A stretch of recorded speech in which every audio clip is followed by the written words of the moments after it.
हम अमरीश कुमार शुक्ला के उस दौर से निकल चुके हैं जहां पे कंपेंसेशन क्लेम ही था अमाउंट ऑफ सूट। अब नए एक्ट में सूट वैल्यू होगा प्राइस ऑफ द गुड और सर्विस एज पेड।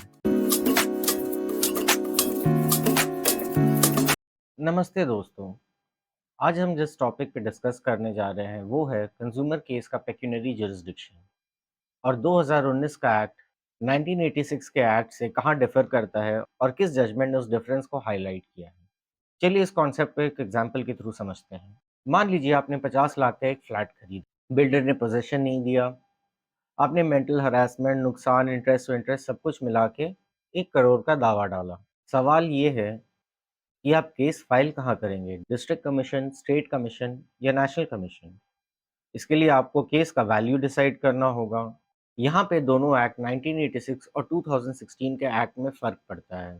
आज हम वीडियो में बात करेंगे 1986 के अमरीश कुमार शुक्ला जजमेंट एरा की, फिर देखेंगे 2019 एक्ट का गेम चेंज और आखिर में सुप्रीम कोर्ट के मेहर पंचल केस को समझेंगे जिसने इस कानून के बदलाव पे आखिरी मुहर लगा दी है।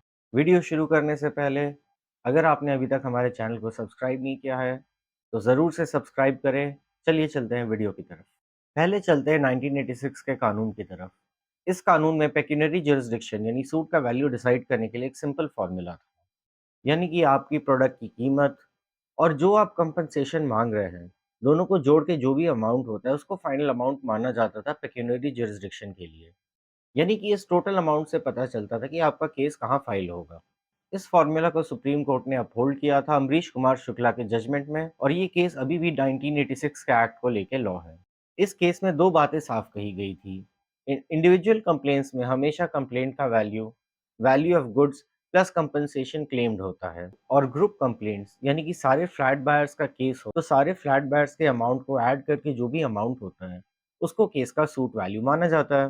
फॉर एग्जाम्पल, अगर 50 लोग क्लेमेंट है और सबने 40-40 लाख के फ्लैट खरीदे तो सूट का वैल्यू 50 इंटू 40 यानी 20 करोड़ रुपए होगा और सूट नेशनल कमीशन में फाइल होगा। पर प्रॉब्लम वहां आती थी कि जब कई बार लोग हायर कमीशन में जाने के लिए बहुत बड़ा अमाउंट कंपनसेशन क्लेम कर लेते थे, जैसे कि 50,000 की सर्विस और 1 करोड़ का कंपनसेशन, कि उनका मैटर सीधा नेशनल कमीशन ही पहुंच जाए। इससे हायर कमीशन पे केस का बर्डन बहुत बढ़ गया था। इस समस्या को देखते हुए जब 2019 का एक्ट आया तो उसने जुरिस्डिक्शन के पोजीशन को पूरा पलट दिया।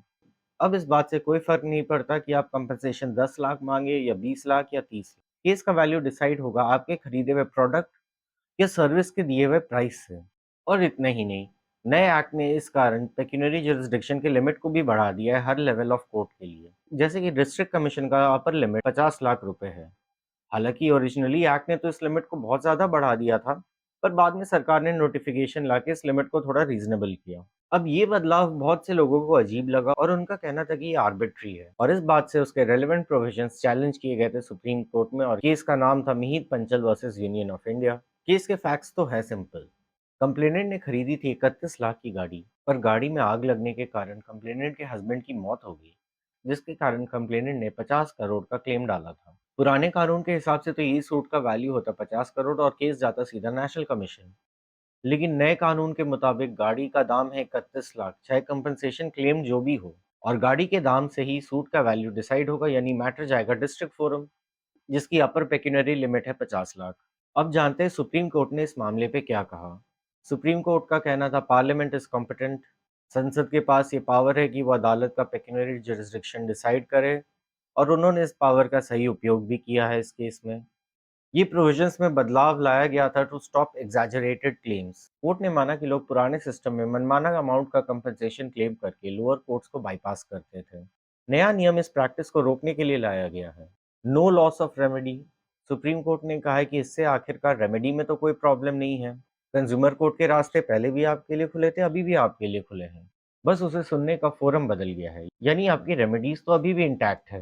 कोर्ट ने यह भी निर्देश जारी किया कि सरकारी बॉडीज जैसे सेंट्रल कंज्यूमर प्रोटेक्शन काउंसिल को इस नए कानून के प्रभाव का परफॉर्मेंस ऑडिट करना चाहिए, ये देखने के लिए कि कानून का बदलाव ग्राउंड लेवल पे कैसे काम कर रहा है।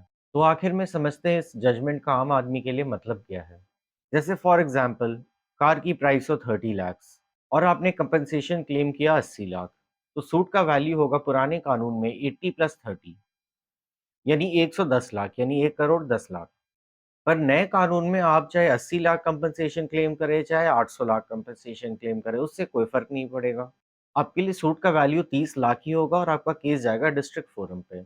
अब इसी चीज़ को समझते हैं कि इंटैंजिबल गुड के केस में, जैसे कि इंश्योरेंस क्लेम। मान लीजिए आपने प्रीमियम दिया हो 1 लाख का और आपका क्लेम हो 90 लाख का। तो पुराने लॉ में तो जुरिसडिक्शन डिसाइड होता था क्लेम के वैल्यू से, यानी कि जो आपका इंश्योरेंस क्लेम है वो होगा सूट का वैल्यूएशन। बट अब नए लॉ में आपका प्रीमियम पेड होगा सूट का वैल्यूएशन, यानी कि the value of insurance contract will be the value of the suit. तो दोस्तों ये है पूरी कहानी। हम अमरीश कुमार शुक्ला के उस दौर से निकल चुके हैं जहाँ पे कंपेंसेशन क्लेम ही था अमाउंट ऑफ सूट। अब नए एक्ट में सूट वैल्यू होगा प्राइस ऑफ द गुड और सर्विस एज पेड। आपकी इस बदलाव के बारे में क्या राय है? क्या ये कंज्यूमर के लिए अच्छा है या बुरा? हमें नीचे कमेंट्स में अपनी राय ज़रूर दें और हाँ, वीडियो को लाइक और सब्सक्राइब करना ना भूलें। Thank you.